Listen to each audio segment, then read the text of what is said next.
Yeah, I'll open with we moved on last week and began to prep and work for our future opponents. Starting last week, as we knew, I found out our game was postponed with Missouri, and got kind of a jump start this weekend on Mississippi State in terms of preparing for them. We had actually looked at them a little bit the first off week. And Coach Leach has got a very different style of offense than what we typically see week to week in the SEC. A lot of the same concepts, but different ways of going about it.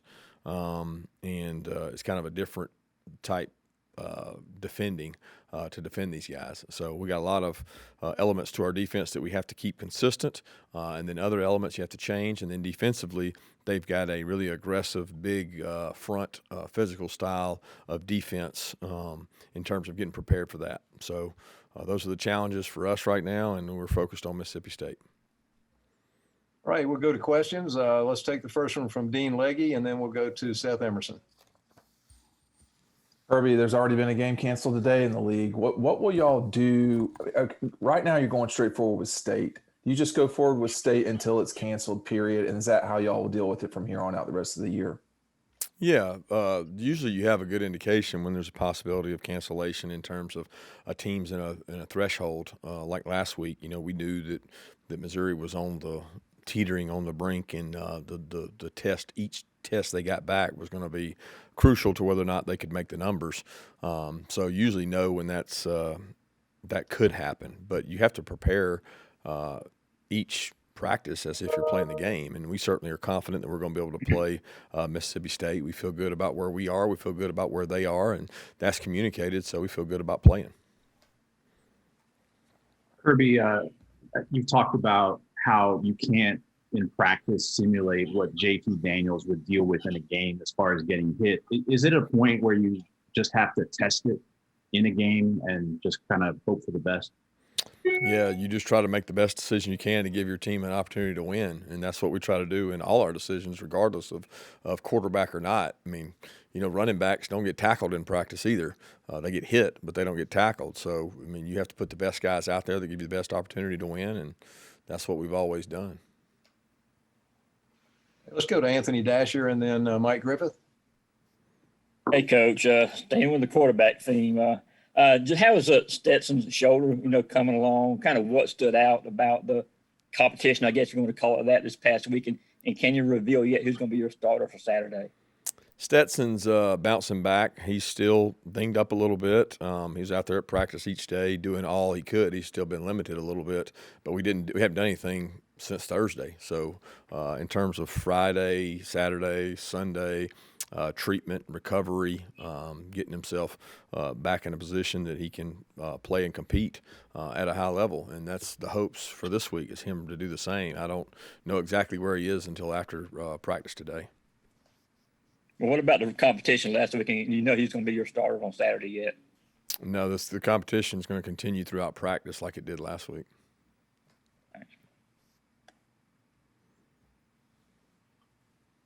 Yeah, Kirby, just about these last four games and the mentality of your team, finishing strong and momentum. Can you put that into perspective in terms of what it would mean to recruiting, what it would mean to as you said, I think last week, the program legacy?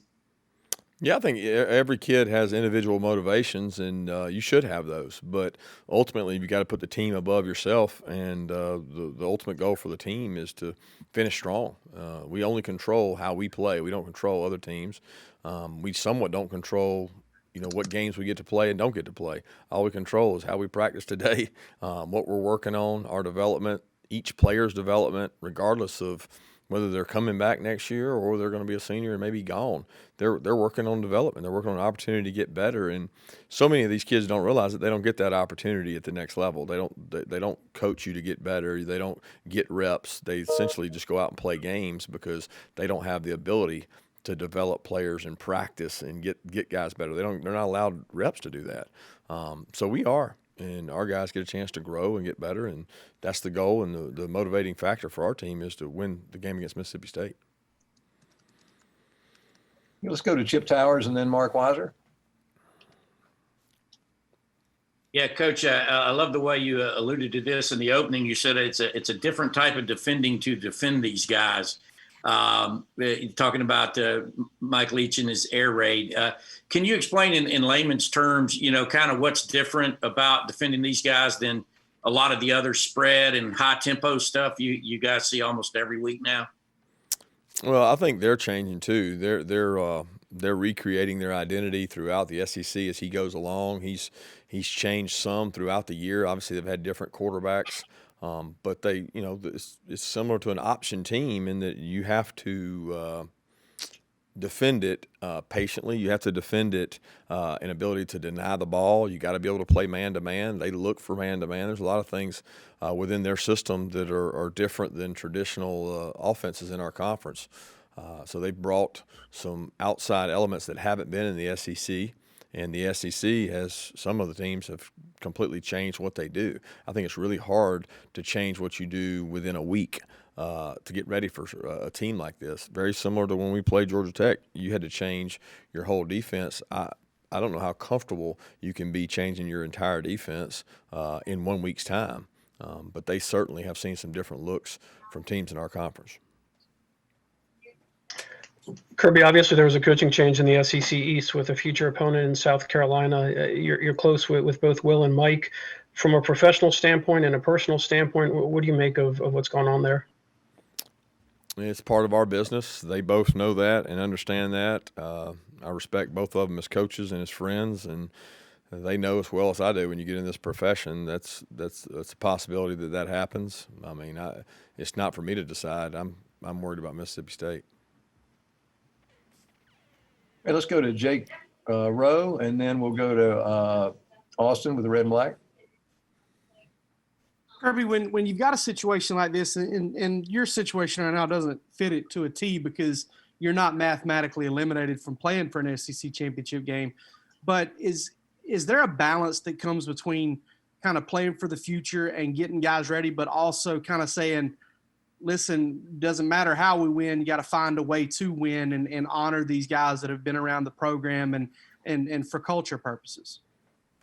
Yeah, I don't know that there's the balance is to win this football game. That's the only balance I know is that we're trying to attack each day, that we're developing our roster in practice and getting better and competitive reps, and we're trying to win football games because for us, that's the ultimate goal. That's what we want to do. We want to grow and get better. We don't control our destiny, certainly, but we do control our attitude, our effort, the way we approach things, the positive attitude with which we take the practice field each day, and making sure that my point is to help my teammate. It's bigger than me.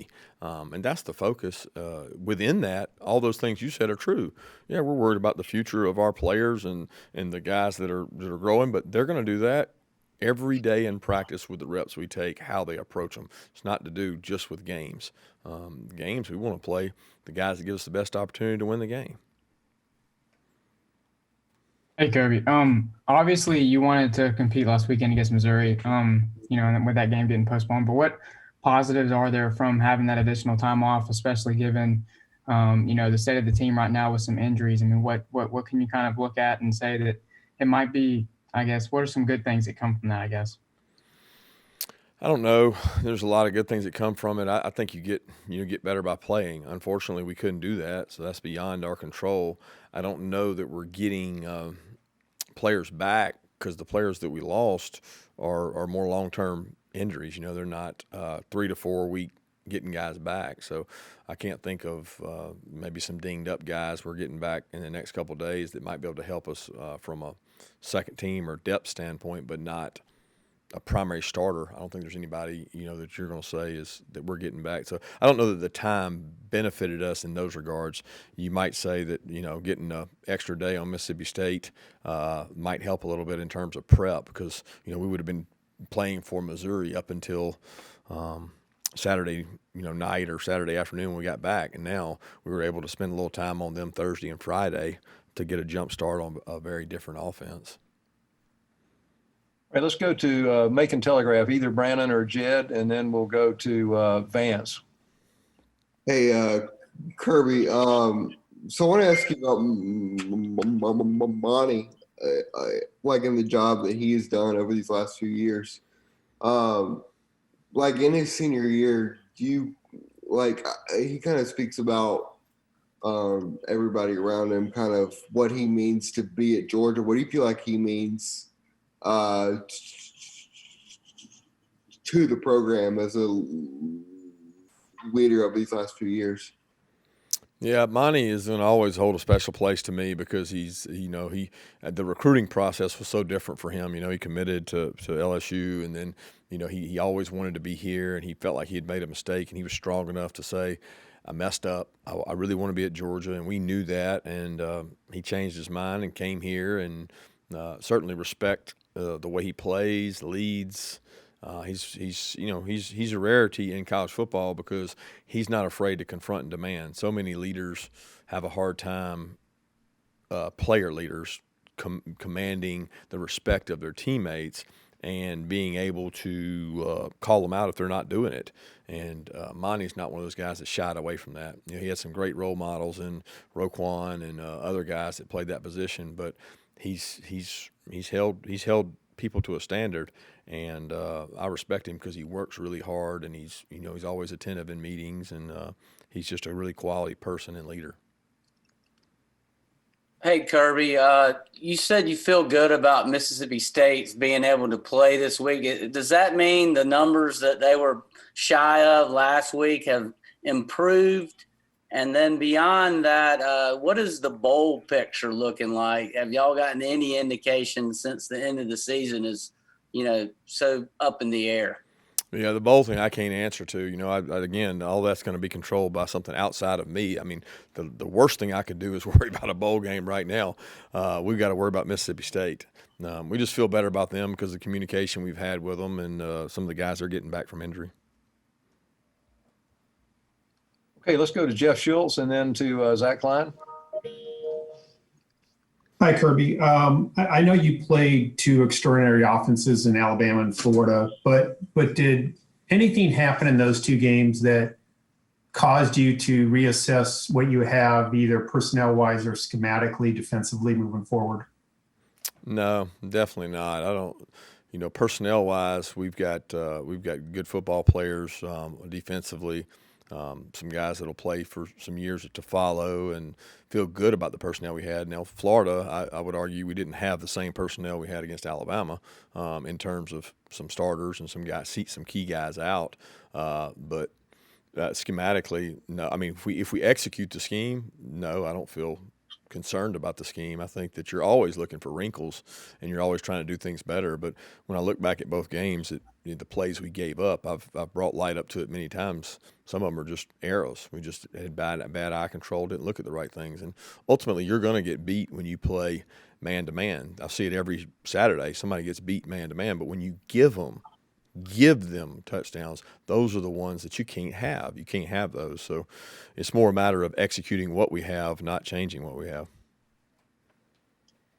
Kirby, you mentioned Mississippi State's offense and taking a look at their defense. What's been standing out and preparing for them? Well, they're bulk inside. They're very disruptive in the way they go about things. They disrupt your run game with twists and slants, very aggressive, and just really physical. I mean, I feel like Mississippi State, ever since I've played them, for all the years I've played them, they've always had really good defensive football players, and they've always been big and physical, and that's what they are. They're aggressive, big, physical SEC defense. Okay, let's go. Emily, do you have a question? And then we'll go to Jay Black.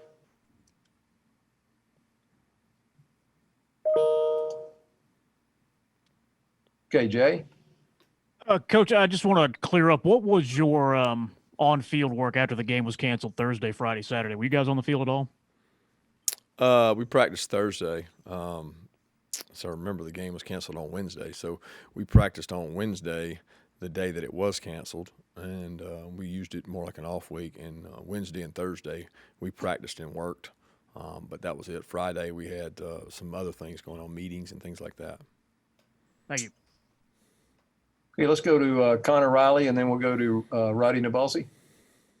Hey, Kirby. KJ Costello was in the transfer portal this last January. I know you had taken on Jamie Newman, obviously, and then JT Daniels as a transfer. Was there ever any interest or communication in Costello, and what kind of player have you seen him be? I know he's a little dinged up right now. Yeah, we actually did communicate with KJ, or at least I did. I had communication with him for a while he was in the portal, and just talked back and forth. It was really before, I think it was before Jamie had entered the transfer portal, or we even knew that Jamie was an option. But KJ did communicate a little bit early on. There was some interest there, and then we ended up going with Jamie. So I think he ended up going to Mississippi State. But I know he's a really good player, really smart. People at Stanford say a lot about him, the really positive things about him. He's very proficient. Obviously, he had some really good games early, and then he's been a little dinged up here lately. But big fella with a big arm that fits well in the system of being able to throw the ball. Kirby, you mentioned that you didn't expect to see any starters coming back in the interim or immediately. Can you give us updates on George Pickens, Lewis Seen, Jordan Davis, Kenny McIntosh, and Richard LeCount? Yeah, really no change on any of those guys in terms of, George practiced last week. I think he's going to be able to play. Thought he was going to be able to play last week. Lewis is out of concussion protocol and should be cleared. And I think that's really it. All the other guys are right where they were last week. Where was Kenny Mack last week? He's practicing. Kenny was in a black jersey, but he practiced, and hopeful that he'll be able to play. Thank you. All right, we got a couple minutes left. Just open it up. Anyone have a question? Go ahead and jump in. Coach, this is Chip. I just, talking about practice last week, I just wonder, because of the cancellation, did that change the tone of those Wednesday and Thursday practices a little bit to where maybe you're more physical, scrimmage, more competitive? Not really. You'd like to, but you got to be careful because we had practice Monday.